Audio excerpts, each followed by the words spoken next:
Salut à tous, j'espère que vous allez bien. Moi, par la grâce de Dieu, je vais bien. Donc aujourd'hui, on se retrouve dans 5 minutes d'exhortation pour un nouvel épisode qui est le plan de Dieu. Tout d'abord, il est important que tu saches qu'avant même que tu sois venu au monde, Dieu te connaissait et Dieu avait déjà planifié ta destinée. Car il nous dit dans Jérémie 29:11, « Je connais les projets que j'ai formés sur vous, projets de paix et non de malheur, afin de vous donner un avenir et de l'espérance. » C'est-à-dire que Dieu a un plan parfait pour chacun de nous, qui ne l'accomplit pas en une seule fois, mais en plusieurs étapes. Car il veut nous enseigner à marcher selon la foi et non selon la vue. Dieu est grand et voit notre avenir en très très grand. C'est juste nous qui nous limitons à nos projets à cause de nos raisonnements humains. Mais Dieu voit notre avenir en très très grand et il veut que nous ayons de l'espérance. Car on nous dit dans Ecclésiaste 9 verset 4, « Pour tous ceux qui vivent, il y a de l'espérance et même à chair vivant, vaut mieux qu'un homme mort. » Si aujourd'hui tu es en vie, c'est que Dieu a un plan pour toi. Tu as un but et une destinée. Dieu a un plan parfait pour chacun de nous. Peut-être à cause de tes souffrances, de tes combats, tu penserais que ce sera la fin, mais par la grâce de Dieu, tu te lèves le lendemain, c'est parce que Dieu n'en a pas fini avec toi. Il a encore des projets pour toi, car peu importe la durée de la nuit, la lumière de Dieu finit toujours par arriver. Et j'aimerais dire à une personne, tes souffrances sont une fin.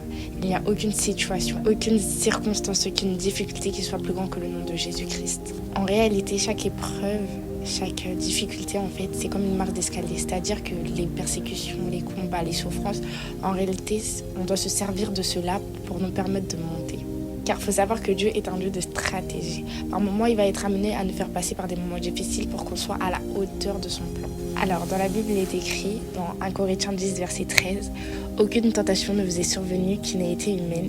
Dieu est fidèle et il ne permettra pas que vous soyez tentés au-delà de vos forces. Mais avec la tentation, il préparera aussi le moyen d'en sortir afin que vous puissiez la supporter. » Dans Romains 8, verset 28, il est écrit que tout conclure au bien de ceux qui aiment Dieu. C'est-à-dire qu'en réalité, tout ce que Dieu permet est bon.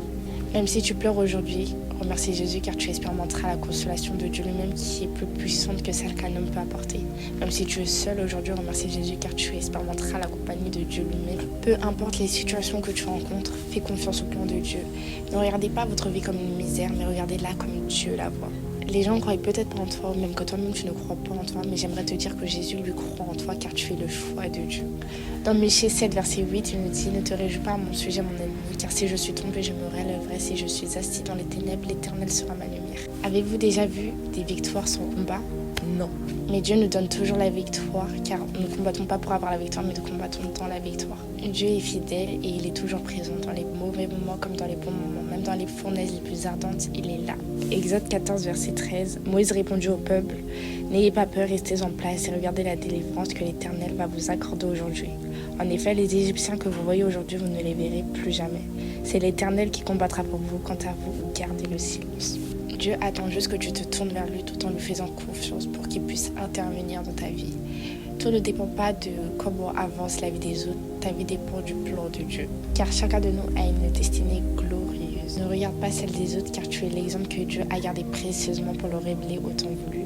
Car il faut savoir que Dieu est le maître des temps et des circonstances. Car en regardant à la vie des autres, tu peux finir par tomber dans certains plans de l'ennemi car tu essayeras d'emprunter un chemin qui n'est pas la volonté de Dieu. Tout ça pour avoir une vie similaire à quelqu'un d'autre. Que personne ne te trompe, aucun de nous ne naît sans destinée. Dieu a une grande destinée pour chacun de nous, mais cela dépend de la disposition de notre cœur.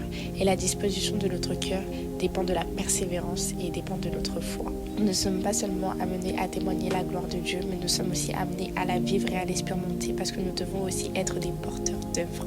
Il suffit de le chercher en profondeur avec un cœur sincère et de l'invoquer afin qu'il puisse nous emmener à notre destinée. En Jérémie 29, 13, il nous dit « Vous me chercherez et vous me trouverez parce que vous me chercherez de tout votre cœur. » Cherchez à être réellement dans la présence de Dieu en permanence, car c'est de là vient la source, la révélation et toutes les indications pour notre vie. Se tenir devant Dieu continuellement nous permet d'avoir une autre perception des choses, une autre mentalité. Là où nous verrons le désert, les difficultés, l'échec, nous verrons la gloire, l'élévation, le succès, la réussite. Ésaïe 55, verset 6, il nous dit « Recherchez l'Éternel pendant qu'il se laisse trouver, faites appel à lui tandis qu'il est prêt. » Que ça monte, que ça descende, faites confiance au Seigneur Jésus-Christ et faites confiance à son plan. Pour conclure, j'aimerais faire une toute petite prière avec toi, ma sœur, mon frère qui me regarde. Je recommande la vie de mon frère, de ma sœur entre tes saintes mains. Que ton plan, Seigneur Jésus-Christ, s'accomplisse dans sa vie par le nom puissant de Jésus-Christ. Amen. Que Dieu vous bénisse.